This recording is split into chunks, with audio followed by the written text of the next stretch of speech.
আমি আপনাদের কথায় কথায় কইতাম না যে আমার পৃথিবীটা গোল না, আমি না, চারপাশে সবাই বাটপার।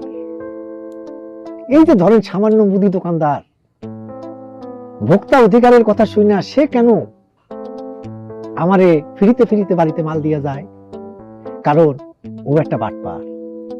আর একটা রানিং চেয়ারম্যান মেম্বার, একটা রানিং মেম্বার দুদুকের কথা শুই না, আমার জামাই দুদুকে চাকরি করে এই কথা শুই না, সে চাকরের মতো নিজ পয়সায় বাজার কইরা আমার বাড়িতে পৌঁছাই দিয়া যায়।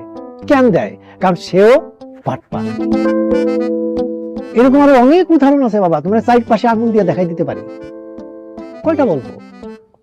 তো সবচেয়ে আমার জীবনের জরুরিটা বলি, আমি একজন বিএসসি পাস মানুষ বাবা।